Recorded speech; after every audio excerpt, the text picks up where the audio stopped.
Michael was a good and handsome man who married a beautiful wife named Sophia. They had a bright and cheerful little daughter named Olivia. They lived happily in Abuja, and many envied them in the city of Abuja. Michael worked as a petroleum engineer in an oil company. With a fat salary and good professional reputation, Michael had no worries. His wife, Sophia, was also successful. She owned a boutique, selling designer handbags, perfumes, and imported gowns.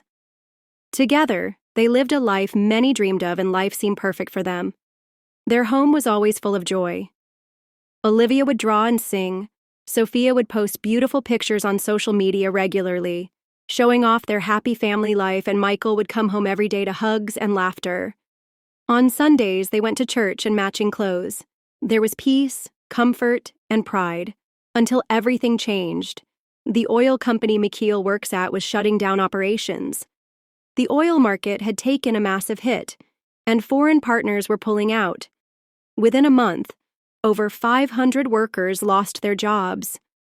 Michael was among them. At first, he was calm. He believed that with his qualifications and experiences, it won't take long to find a new job. He updated his CV and started applying for jobs online and reached out to contacts. But he couldn't get any job. Michael got worried and had to move out day by day in search of a job. Weeks passed and he was still unemployed. His savings began to go down. School fees, rent, light bills, food. Everything suddenly became a calculation. The house that once felt like heaven began to feel heavy.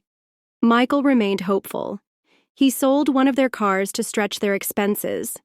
Sophia, however, began to grow restless. She complained more and more at every opportunity. She stopped cooking, stopped laughing. She became cold to everyone, including her daughter Olivia. She also refused to assist Michael with her money. Michael would sit at night and watch his wife, Sophia, scrolling endlessly on her phone, replying to messages with a smirk. Olivia also would stay quietly in her room, as she was also aware of her mother's recent cold behavior. One night, as Michael tried to discuss the future with Sophia, she snapped, "You expect me to sit here and rot with you?" "Michael, I didn't marry you to suffer. I was beautiful and good-looking before you married me. Now you have afflicted me with your ill luck. I have options." He couldn't believe what he was hearing. "Sophia, we're going through a rough patch. I'm trying my best. I've sent out over 50 job applications. I just need more time." Michael responded with a very sad tone. "Time? I'm not wasting my youth sitting around waiting for miracles. If you can't provide, I will go somewhere I can be taken care of." Sophia fired back at him. Day by day, Sophia continued to behave badly. She would go out and return whenever she wanted. She never supported her husband after he lost his job. She believed that her money was her money and hers alone. Michael, on the other hand, continued to apply for a job, selling his properties one by one to make ends meet and avoid Olivia from dropping out of school. Days turned to weeks, and weeks to months. The house felt like it's strangers living in it. Michael and Sophia fight and argue at all times, with Sophia shouting that he brought bad luck upon them. One morning, Sophia packed her bags. She called a boat ride. She left without Olivia, and without saying a proper goodbye. All she said was, "Love without money is punishment." Michael begged her severally while kneeling and crying profusely not to go and give him more time. Olivia also sat down on the floor crying and saying in a sad tone, "Mummy Pauls, don't leave us." But she refused. They stood by the window, watching her drive away. Michael had never felt so empty in his life. He tried calling her, but she blocked his line. He went to her boutique. It was locked. He sent messages on Facebook. She read and didn't reply. He tried to focus on finding work, but nothing was working out. Rejection after rejection. Some places told him he was too qualified. Others simply never got back to him. Hunger became real. Light was disconnected. His once bubbling kitchen became silent. He tried his best to make sure that Olivia gets something to eat, even if it is once a day. He took foodstuffs on credit, borrowed money from people and all sorts just to put food in his mouth and that of his daughter. Then, one evening, while he was walking along the road to check if he will get anything, he got a call. It was his neighbor who he left Olivia with. "Michael, come back home. Olivia is very sick." He rushed back home with the little money he had left. When he got home, Olivia was weak, pale, burning with fever. He rushed her to a hospital. After several tests, the doctor came out and said, Olivia had a severe case of typhoid mixed with malaria, and it had complicated because it wasn't treated early.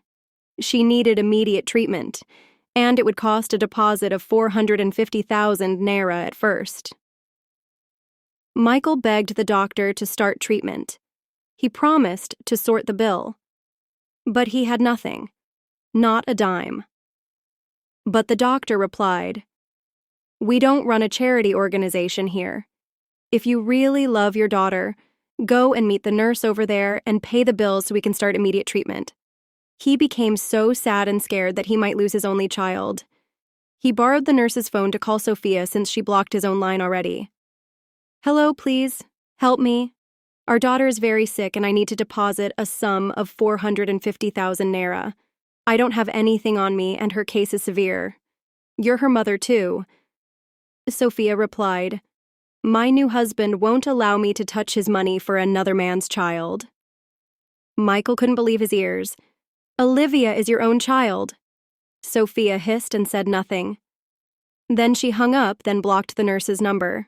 Michael went out that night and started calling everyone he knew. Old friends, former colleagues, family, nobody could help.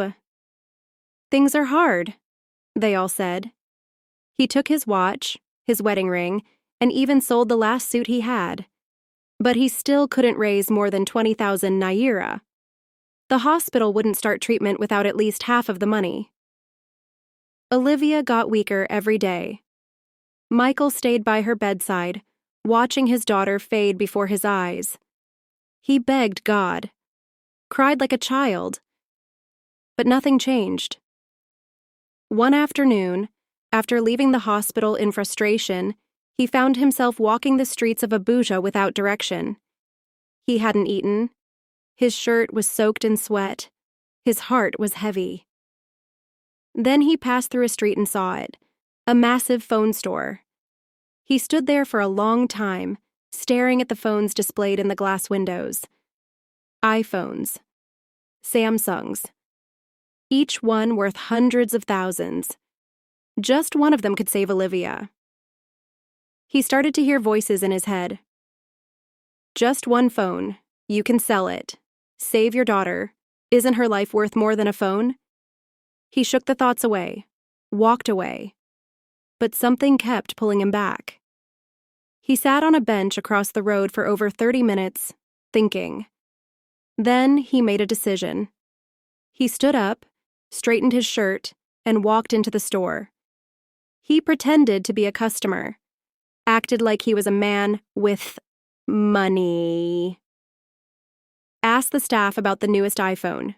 The young man behind the counter showed him the features. "This one is 980,000 naira, sir. We can give you a discount." Michael nodded, smiled. His heart was racing. He glanced around. 3 staff members, 1 other customer. Then he pointed at a lower glass shelf. "This one looks scratched. Are you people selling used phones here?" The attendant turned to check it. In that split second, Michael grabbed a phone from the upper display and ran. The alarm sounded. The staff shouted. People outside looked up and saw him running. "Thief! Thief! Catch him!" Michael ran with everything he had. His heart was beating like thunder. He wanted to save his daughter at all costs. He dashed through the street, bumped into someone, stumbled, and fell. Before he could get up, someone hit him with a stick. Another kicked him. A mob gathered quickly. Kicks, slaps, kicks, slaps. People screamed. Some recorded videos. Blood poured from his nose. Someone brought a tire. Another brought petrol. Michael cried out, "Please, my daughter is dying. I needed the money, please." The crowd didn't care. The fire was about to be lit. Then a black Prado Jeep stopped suddenly. A woman stepped out looking concerned. She wanted to know what's going on. She shouted, "Stop!" Then walked up to the mob, and she asked what was going on. They explained. She looked at Michael, bleeding and shaking. She asked him why he stole. And he told her, "My only daughter is in the hospital laying lifeless, and I need money to pay her hospital bills, so treatment can be commenced on her. Please help me, I don't mean to steal." She stood quietly for a while. Then she told the crowd to leave him alone. She settled the phone store owner and some area boys. She helped him up, took him into her car, drove him to the hospital, and paid the bill in full. Olivia was moved to a private ward, and treatment began immediately. The woman's name was Evelyn. She owned a logistics company with branches in several states. She gave Michael food, clothes, and a job.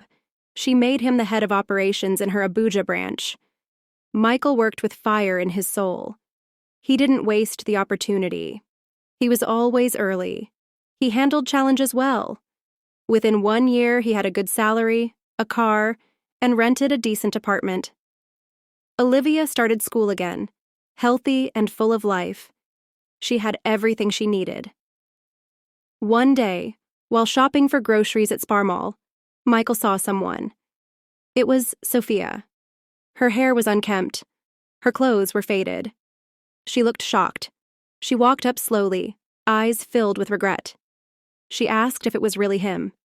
Then she broke down in tears. She begged, "Please, my Shale, I know I have made a mistake.